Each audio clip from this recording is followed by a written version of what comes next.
His attorney leaned closer and murmured a short sentence. Just a few quiet words. That was all it took. The confident look on Vincent's face, the one I'd seen every morning at our kitchen table for 15 years, drained instantly. His color vanished. His fingers began to shake. The documents he'd been so ready to sign fluttered in his hands like they might slip away. And me, after 3 long years of holding everything, and I smiled for the first time. But I'm jumping too far ahead. You need to know how this really started. You need to see how a woman everyone dismissed as broken and confused was actually playing a slow, careful game the entire time. My name is Alexis Dunst. I'm 34 years old. Until 3 months ago, I was married to Vincent Mercer, 15 years. That's longer than most celebrity marriages last. Longer than some businesses survive. And honestly, longer than my patience ever should have stretched, but patience runs in my family. Especially on my grandmother's side. I met Vincent when I was 17. I finished high school early, not because I was brilliant, but because I was practical and eager to move forward. Mostly, I wanted out of my parents' house. I took a job at Henderson and Price law firm as a file clerk. The pay was low, the work was dull, and paper cuts were constant, but it was a start. By the time I turned 18, I was promoted to legal assistant. I had a sharp eye for details, numbers made sense to me, and I learned early when to listen and when to stay quiet. Vincent was 24 when we met at a client gathering. He was confident, charming, and obsessed with his future. He talked nonstop about building a real estate empire. Like success was already his and just running late. He said he was going to build something huge. I told him I could help with the paperwork. That was our version of flirting. We married when I was 19. A year later, our son Tyler was born. I kept working part-time at the firm while raising him, putting money into my retirement account, saving every dollar I could. My grandmother always warned me that a woman should have her own money, not hidden money, just money that belonged to her, something solid, something safe. When I was 23, Vincent's business finally started to grow.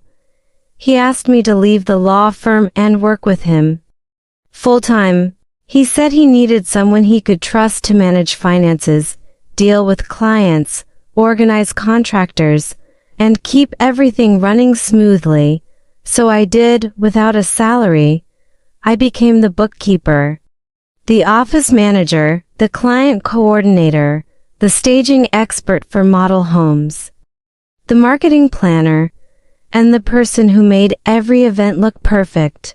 I did all of that while raising Tyler, running our home, and somehow making sure no one fell apart. On paper, I was just his wife. In reality, I was everything else.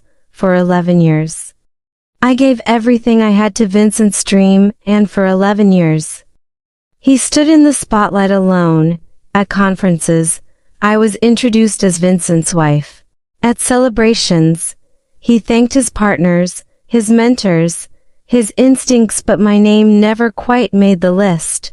Somewhere along the way, something changed. Vincent stopped asking my opinion. He started making choices on his own. He stayed at work later and later. And then came the comments. Little ones at first, about how I dressed, about the food I cooked, about how I wasn't driven enough, not ambitious enough. That one always amazed me. I was running his entire operation behind the scenes without a paycheck, raising our son, and keeping his life from falling apart. But somehow, I was the one lacking ambition then. 3 months ago, he finally said it out loud. It was a Tuesday evening. I was in the kitchen, making dinner, his favorite, because apparently I enjoy putting effort into things that go unnoticed. He asked me to sit down. His face wasn't sad, It wasn't nervous. It was calm, cold, like a meeting had just started. I want a divorce, he said, and I'll be taking the house, the cars, and the business. You can have Tyler. He said it the way someone places an order assets on his side, child on mine. You can have Tyler. As if our 15-year-old son was an afterthought, as if he were something Vincent was generous enough to leave behind. I didn't say anything. I just looked at him. 15 years together. Ending right there at our kitchen table, between the salt and the butter, like I was just another thing he no longer needed. What I didn't he know then, what I only learned later, was that Vincent had been preparing for this for months. He already had an attorney, Harold Whitfield, costly, skilled. The kind of lawyer who plans 10 steps ahead. Vincent had been designing his escape while I was planning meals and reminding him about doctor appointments the very next day. His mother arrived, Lorraine Mercer, a woman who had spent 15 years treating me like hired help, now standing in my living room with perfectly styled hair and carefully rehearsed concern. She squeezed my hand and told me I should have worked harder to keep her son satisfied. Men have needs, she said gently, like she was explaining something complex to someone slow. Her advice would have meant more if her own husband didn't he spend every possible hour on the golf course just to avoid her. But apparently, I was still the problem. That first week passed in a fog. Vincent moved me into the guest room. Papers appeared. Proposals. Deadlines. Everything was happening fast, and I felt like I was barely keeping my head above water. To everyone watching, I was a woman whose life had just fallen apart. A wife being replaced after 15 years. Someone caught completely off guard. But here's what they didn't see. What Vincent didn't realize, what no one suspected, was that I had discovered something 3 years ago. Something hidden deep in his own financial records. Something he thought was buried and safe. And ever since, I had been quietly, patiently preparing for this exact moment. Before I go further, if you're enjoying this story, hit that subscribe button, and drop a comment telling me where you're watching from and what time it is there. I read every single one, and it means a lot. Back to the chaos. Within a week of him dropping the bomb, Vincent had taken complete control. The guest room became my permanent bedroom in what used to be my home. My walk-in closet shrank to 2 small sections he generously allowed me to keep. The message was crystal clear. This isn't your space anymore. 2 weeks later, she showed up, Brittany Sawyer, 27, worked at his company, and of course, she looked like she had just stepped off a magazine cover. Blonde highlights, perfect nails. Designer yoga pants, probably more expensive than my groceries for a month. She walked into my kitchen like she owned the place. Wore my apron, my grandmother's apron, while making smoothies in my own blender. She was younger than my marriage, younger than my favorite handbag. But she could make a smoothie that actually tasted good. I'll give her that. Vincent treated her like a prize. They sat on my couch, watched my TV, ate off my dishes. He draped his arm around her as if I weren't even there. Like I'd already vanished. The humiliation got worse every day. First, he canceled my personal credit card. We need to separate finances, he said, acting reasonable. Then the joint card. Then he suggested I should probably find somewhere else to stay while we sorted things out. My own home, and he was asking me to leave it. Lorraine showed up to help me pack. By help, she meant rifling through my things and deciding what I could keep. Old clothes, fine, family photos, some of them. My grandmother's recipe box. She paused. considering if she should claim it herself, what I couldn't take, any jewelry Vincent had bought me over 15 years, any furniture I had chosen, anything of real value. Those were marital assets, Lorraine explained, and Vincent was entitled to them. She packed my belongings into garbage bags, not boxes, garbage bags, like I was trash being hauled out. Through it all, there was one person I thought I could rely on, Diane Holloway. We'd been friends since high school, 20 years of friendship through relationships, heartbreaks, babies, and everything in between. She was the first person I called after Vincent's announcement. She was supportive, always checking in, always asking how I was doing, always ready to listen. She'd show up with wine, let me cry on her shoulder, and tell me I deserved better. She insisted Vincent was making a huge mistake, but little things started feeling off. At first, it was subtle. Vincent seemed to know my plans before I even shared them. When I mentioned to Diane that I was thinking about fighting for the house, Tyler came home the next day saying Dad had already told him it wouldn't work. When I said I was looking at apartments in a certain area, Vincent casually commented that the neighborhood was probably too expensive for me. Then it clicked. Looking back, I should have noticed years ago. The way Diane always lit up when Vincent entered a room, the little compliments she gave him, the extra loud laugh at his jokes. Every conversation seemed to start with questions about him. How's Vincent? How's the business? Is he happy? She had been harboring feelings for my husband for 15 years. And Vincent, who collected admirers like some people collect stamps, knew exactly how to use it. He made her feel special, important, different from everyone else. He probably hinted at them being together after the divorce. Just enough to keep her loyal and in his corner. My so-called best friend was his spy. 20 years of friendship sold out for a little flirtation and empty promises, at least charge more, Diane. But the worst part wasn't Vincent, not Lorraine, not even Diane. The worst part was Tyler. My son saw everything, the new girlfriend, the grandmother packing my things, the way his father looked at me like I didn't exist. And Vincent was working on him too, slowly filling his mind with lies day after day. Your mom is making this harder than it needs to be. I just want everyone to be happy. She's the one holding things up. I'm trying to be fair, but she won't cooperate. Tyler started pulling away from me. Not angry exactly, just distant, confused. He didn't know who to trust. And his father was very convincing. I could lose the house. I could lose the money. I could lose everything I had spent 15 years building. But seeing my son look at me like I was the problem, that was the real pain.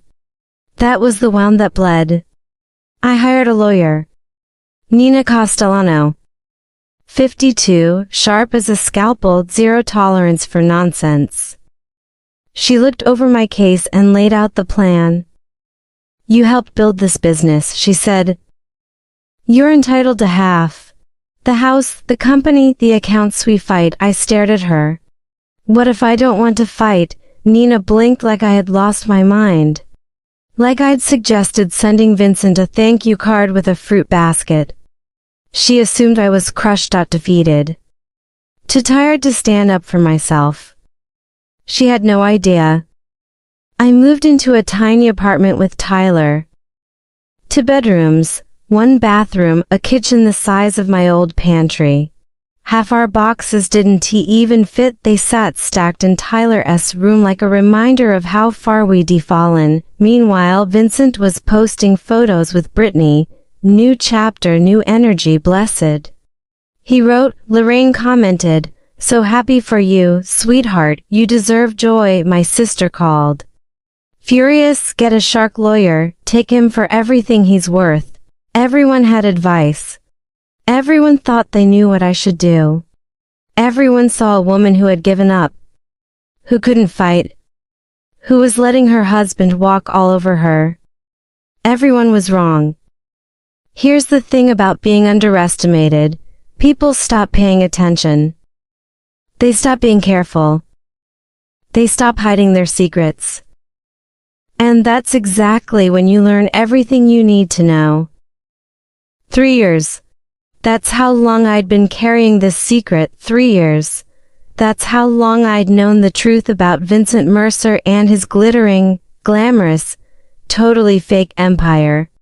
It started on a random Tuesday night. 3 years before the divorce, Vincent was working late again by then. Working late had become normal, though I didn't yet know what it really meant. I was going through the company books, reconciling accounts, doing the boring, thankless work that actually kept his business running, and then I noticed something. A transfer to an account I didn't recognize. Then another, and another, a pattern emerged. Money flowing out of our accounts into places I had never seen before. I stayed up until 3 o'clock a.m. Following the trail, what I found made my blood run cold. Vincent had been taking loans against everything we owned. Our house, our beautiful, admired home, had 3 separate mortgages, the original loan, for $100,000. A second mortgage, $350,000, taken out 4 years ago, a third mortgage, another $350,000. Taken out 2 years ago, total owed, $1.1 million, actual value of the house, $850,000. We were $250,000 underwater on a home I had thought was fully ours. The business was even worse, lines of credit maxed out at $200,000, back taxes of $85,000, vendor bills of $120,000. Equipment loans of $75,000, the company Vincent boasted about at every party, the one everyone thought was thriving, was drowning in nearly $500,000 of debt. Even the cars weren't real. All 3 were leased, with balloon payments looming. We didn't actually own anything. We just had very expensive monthly bills. I sat in my kitchen at 3 o'clock a.m., surrounded by printouts, and added it all up. Total debt roughly $1.9 million. Total real asset value maybe $1.6 million. We were $300,000 in the red. Maybe more.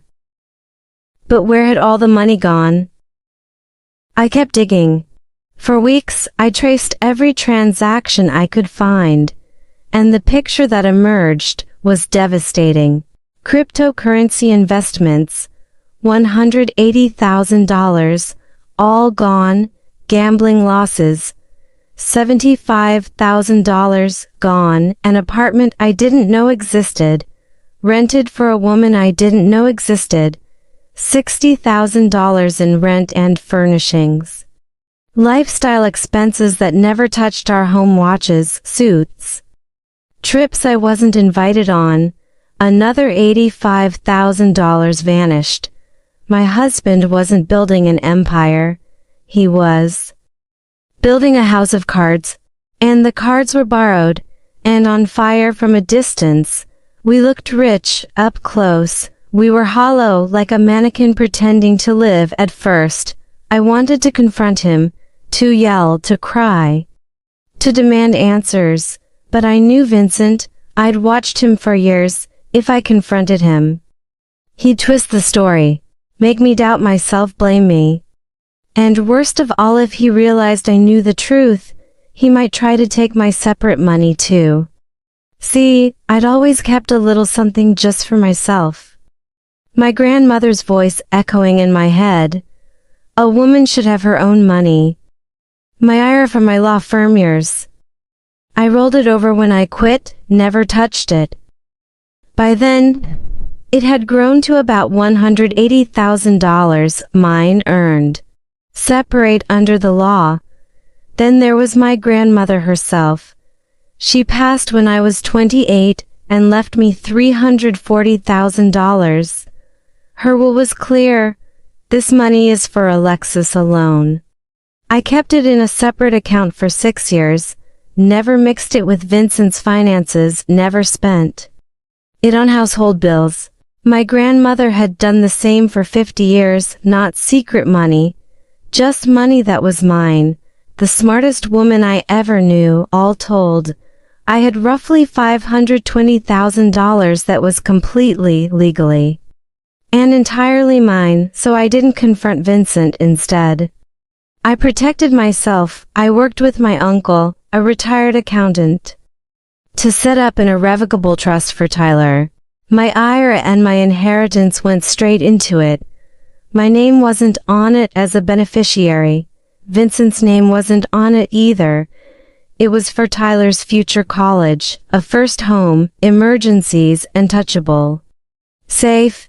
Then I documented everything, every mortgage, every hidden account, every suspicious transaction. I printed copies and stored them at my sister's house.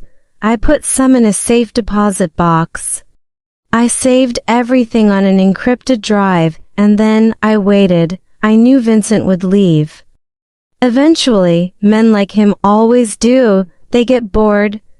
They meet someone younger, or they decide they deserve more.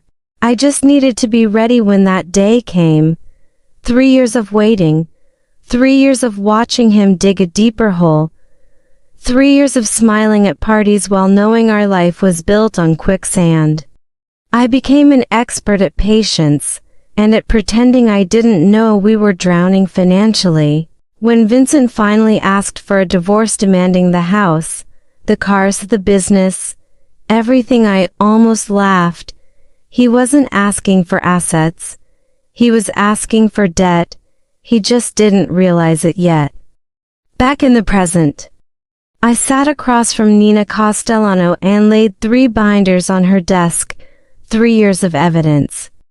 Every mortgage, every loan, every hidden account. She read in silence for nearly an hour. When she finally looked up, her expression had completely changed. "You've known about this for 3 years?" she asked. I was waiting for him to leave. I said I knew he would, and when he demanded everything. He was demanding all the debt. He doesn't understand that yet. Nina leaned back. The pity in her eyes was gone. The concern was gone. Replacing it was something like awe. So when you hand over the assets, you walk away clean. He gets the mortgages, the business debts, the lease payments, all of it becomes his responsibility, and my inheritance and my retirement account. I added, separate property, never commingled, legally protected. Safe in a trust for Tyler. Nina was quiet for a long moment. Then she smiled. A slow, dangerous smile, Mrs. Dunst, she said. I think I owe you an apology. I thought you'd given up, I smiled back. Everyone assumes that. That's part of the plan. Nina went from looking at me like a lost kitten to looking at me like a chess grandmaster. I prefer grandmaster. Better outfit. The trap was set. The numbers checked. The paperwork airtight. All I had to do now was let Vincent think he was winning. And nobody plays the gracious loser better than a woman who's been practicing for 15 years. The next 3 months became a masterclass in acting. I became exactly what everyone expected, broken, defeated, hanging on by a thread. I showed up to mediation with red eyes and shaky hands. I spoke softly, hesitantly, like a woman who had lost all confidence. I asked for so little that even the mediator looked uncomfortable. I just want enough to start over, I said during our second session. I'm not trying to be difficult. I know the business is his life's work. I know the house means everything to him. I don't want to tear our family apart any further than it already is. I requested $50,000 in cash, my personal belongings, and shared custody of Tyler. That was it. Vincent agreed immediately. He was probably expecting me to fight for half of everything, the reasonable thing any lawyer would demand. Instead, I was asking for crumbs. He looked at me across that table with something that almost looked like pity, like I was a wounded animal he was kindly letting go. I deserved an Oscar for that performance, or at least a Golden Globe. I had been cast in the role of a lifetime, and my only audience was my cheating, lying, soon-to-be bankrupt ex-husband. With each passing week, Vincent's arrogance grew. He stopped being careful, stopped pretending to be the reasonable one. He started telling anyone who would listen that I hadn't even fought. She just gave up, he told his golf buddies. I offered her a fair settlement, and she accepted without a word. Lorraine was worse. She boasted to her book club, her church group, every social gathering. Vincent is keeping everything. That woman didn't get a dime. I always knew she wasn't strong enough for my son. To celebrate his supposed victory, Vincent bought a new watch. $15,000, I know because I saw the charge on the business account. He was still using company money for personal expenses, still digging the hole even deeper. He wore the watch to our next mediation session. Making sure it caught my eye, he tilted his wrist when he talked, leaned back just enough for it to glint under the lights. He also took Brittany to dinner at La Maze, in the same French restaurant where we had celebrated our 10th anniversary. He posted photos online. Life is better with the right person. The caption read, by right person. He meant the one who didn't know about his debt yet. Meanwhile, Brittany had started redecorating my house. New furniture in the living room, new artwork on the walls. She even repainted my kitchen. She painted it gray. I had spent 3 weeks choosing that soft sage green. 3 weeks of paint samples, lighting tests, and second-guessing myself to get it just right, and she covered it with generic gray, no thought, no hesitation. Gray like her personality, gray like her future once she realized Vincent was broke. Honestly, it felt appropriate. Diane kept calling, pretending to check on me. Fishing for information under the cover of friendship. I played my part perfectly. How are you doing? She'd ask, her voice full of fake concern. I just want it to be over, I'd say, letting my voice crack. I can't fight anymore. I'm exhausted. Within hours, Vincent would know. I could almost feel him relaxing, lowering his guard even more. Diane thought she was manipulating me. In reality, she was just a delivery service. And not a very good one. But while the adults were busy playing their games, Tyler was watching. And my son, smart, observant, and far more aware than Vincent realized, was starting to notice the cracks. He noticed his dad's new $15,000 watch. But he also noticed Vincent saying they couldn't afford the school trip to Washington, D.C. He saw Brittany's shopping bag stacking up by the door. Then heard complaints about money being tight. He saw the lifestyle his father showed the world and the excuses he gave at home. One evening, Tyler came to my small apartment and sat down at my second-hand kitchen table. He looked at me with those serious eyes, so much like his father's, but with something Vincent had lost a long time ago: honesty. Mom, he asked quietly, is Dad actually wealthy? I looked at my son for a long moment. What do you think? He paused, thinking. I think something's off. I think he's pretending. I reached across the table and squeezed his hand. Just trust me, give it a little more time. My 15-year-old figured it out before 2 lawyers and a certified accountant did. I should probably invoice his college fund for consulting behind the scenes. Nina was building our legal strategy with surgical focus. The main divorce agreement was simple and very clear. I was giving up any claim to marital property, the house, the business, the cars.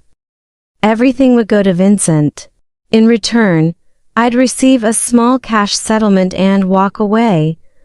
But attached to that agreement was an addendum, a detailed disclosure of liabilities, every mortgage, every loan, every debt connected to those assets. When Vincent signed for the property, he would also be signing for all the obligations. The mortgages would become his responsibility. A loan, the business debts would fully transfer to him. The vehicle leases would be his problem. All of it spelled out in black and white, legal, proper, quietly devastating. Legal documents are like poetry. Nina once told me, expensive.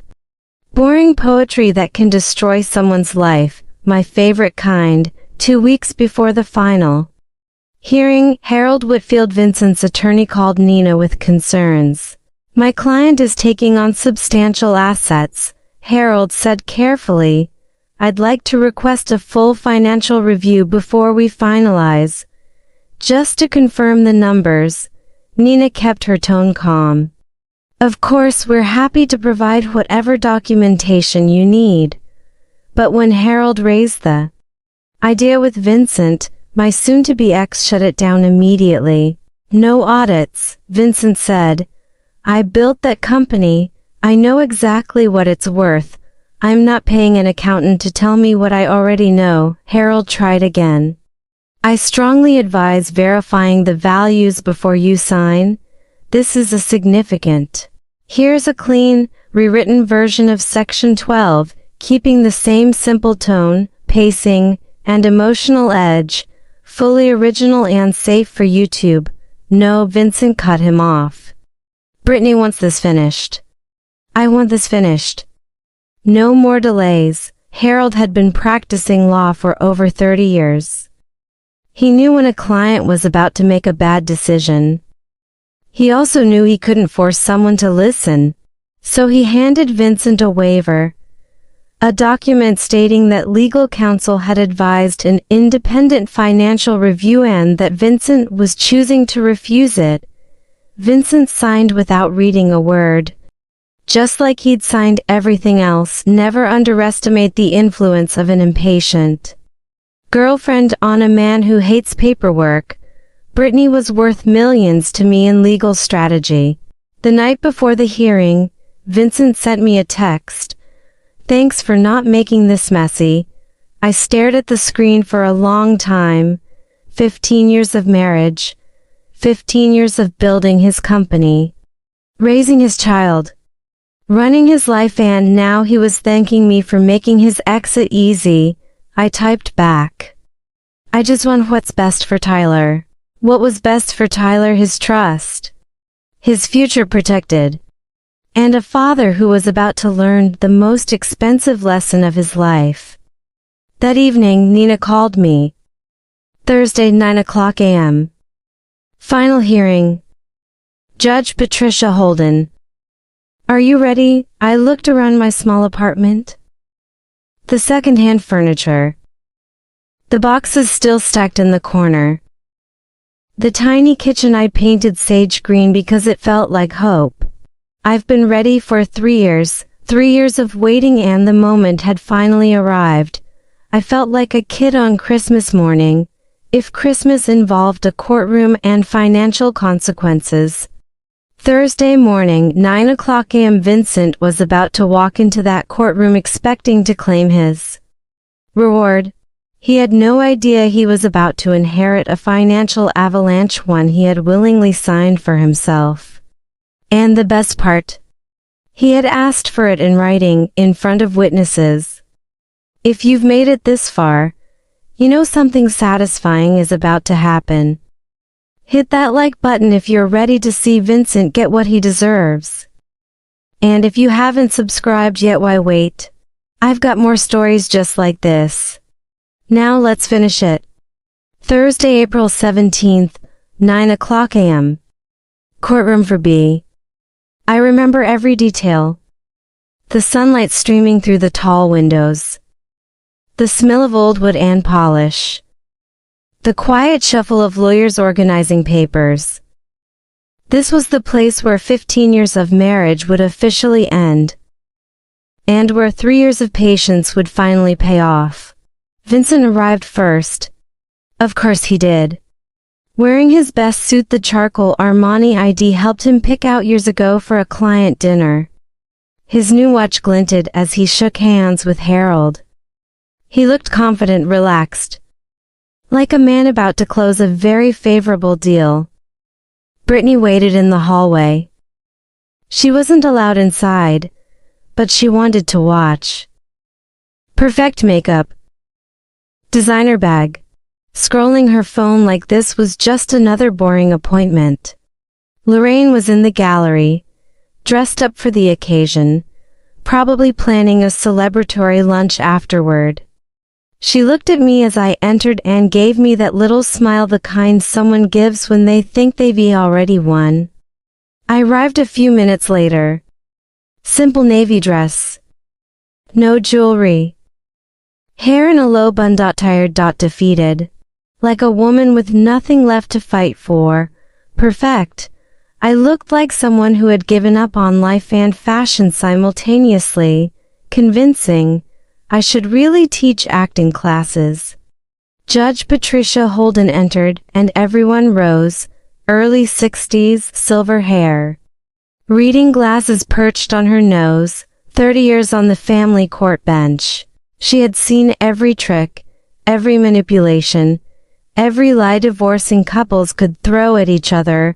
Nothing surprised her anymore. Judge Holden skimmed the case file, then looked up. Mercer versus Mercer, final dissolution hearing. I understand the parties have reached an agreement. Harold stood first. Yes, Your Honor. My client, Vincent Mercer, is taking on all marital assets, the family home, the real estate business, and all vehicles. Nina rose beside me. That's correct, Your Honor. My client agrees to give up any claim to these assets and accepts the proposed settlement terms. The judge turned her gaze to me, studying my face for any sign I was being pressured. Mrs. Dunst, she said, I need to confirm that you fully understand what you're agreeing to.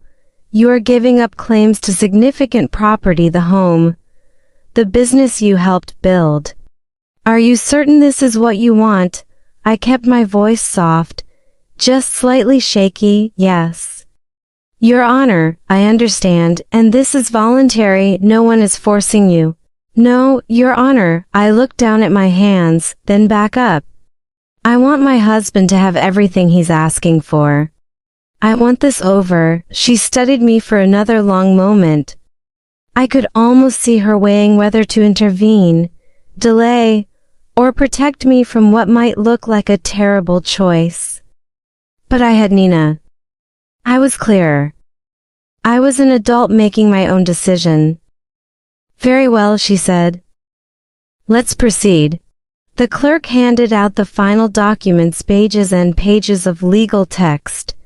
Signatures required on nearly every third page. Vincent signed eagerly, barely glancing at anything. He wanted it done.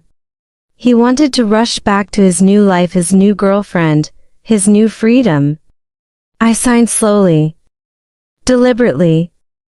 Each stroke of the pen measured and precise. This was the moment I had been waiting 3 years for. I was going to enjoy it. Across the courtroom, I caught Vincent glancing at Lorraine. She nodded with approval. In the hallway, his phone buzzed, probably Brittany sending encouragement. He checked it right there in court during his own divorce. That's the kind of man he was. Meanwhile, Harold Whitfield was doing what experienced lawyers do, going over the entire document package one last time. Main agreement signed. Asset schedule signed. Settlement terms signed. Then he reached the addendum, the liability disclosure. I watched his face as he read. Confusion flickered across his features. He flipped back a page, then forward again. Like maybe he'd misread something. He hadn't. Harold's face went pale. He leaned toward Vincent, trying to be discreet. Sir, he whispered, we need to talk. Vincent waved him off, still basking in his imagined victory. Not now. We're almost done, sir, Harold said again. More urgently, you're taking on all the debt. Vincent turned, frowning. What? The liability disclosure, Harold said, pointing to the papers as they rustled. The mortgages, the business debts, the vehicle leases, everything listed here. Personal responsibility is yours. For the first time, Vincent actually looked at what he had signed. I watched the color drain from his face as his eyes scanned the numbers. House, $1.1 million owed, market value, $850,000. Business, $480,000 in combined debts. Vehicles, $115,000 in lease obligations. Other personal liabilities, $200,000. Total debt, roughly $1.9 million. Net value of everything he thought he was claiming, negative $300,000. He hadn't hit the jackpot. He had just won the bill. Vincent jumped to his feet, the chair scraping loudly against the floor. This isn't right. He looked at me, then at the judge, then back at the papers. She hid this from me. This is fraud. Judge Holden's voice was sharp. Mr. Mercer, please sit down. These numbers are fake, he insisted, his voice rising. She manipulated the documents, Mr. Mercer, the judge said firmly. Sit down. He sank into the chair, but his hands trembled. That confident, smug smile was gone, replaced by something that looked a lot like panic. Judge Holden reviewed the papers. Mr. Mercer, I'm looking at the liability disclosure statement attached to this agreement. These are debts tied to the assets you're claiming, assets in your name, your business, your property. She fixed him with a sharp stare. Are you telling this court you don't know your own financial situation? Silence. Watching Vincent try to explain why he didn't know his own debts was like watching a cat try to defend a broken vase. Fascinating, completely unconvincing. Harold cleared his throat. Your Honor, I should note that I advised my client to conduct an independent financial review before this hearing. He declined. I have documentation. He produced the waiver. Judge Holden skimmed it briefly. So Mr. Mercer was advised to verify these numbers. He chose not to. He signed a waiver acknowledging that decision. She looked at Vincent. Is that correct? Vincent stared at the paper like it had just bitten him. I didn't. I thought. Is that your signature, Mr. Mercer? A long pause. Yes, he admitted. Then you assumed this risk voluntarily. Judge Holden said. You had the opportunity to verify. You chose not to. The agreement stands. Vincent turned toward me, desperation breaking through his facade. You knew? His voice cracked. You knew about all of this. I met his eyes calmly. I was your bookkeeper for 11 years, Vincent. I knew everything. His face shifted: confusion, anger, betrayal, fear, and then the moment I'd been waiting for, realization. I want to withdraw the agreement, Vincent blurted. Turning to the judge, I didn't understand what I was signing. This isn't fair. Judge Holden shook her head. Mr. Mercer, you signed documents in this court confirming that you understood and agreed to all terms. You had competent legal counsel. You declined an independent review. Your wife did not hide anything. She paused. These are your debts, your mortgages, your obligations. The agreement is final. The gavel came down. Mrs. Dunst, you have your settlement. Murdoch Mercer, you have the assets as agreed along with all associated liabilities.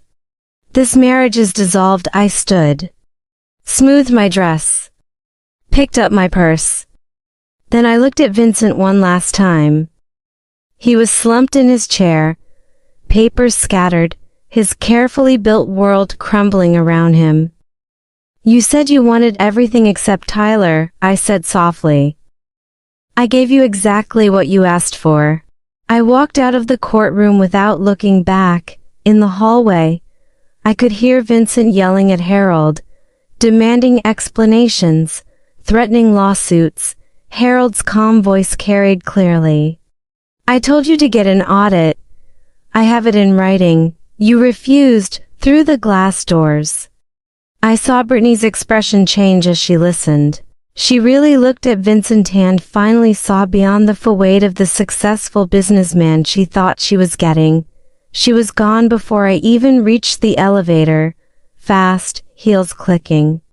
Not looking back, her exit was quicker than her entrance into my life, at least she was. Consistent, I stepped outside into the April sunshine, blue sky, warm air. Behind me, my ex-husband screamed about fairness and fraud. Ahead of me was a new life, smaller, simpler, completely mine.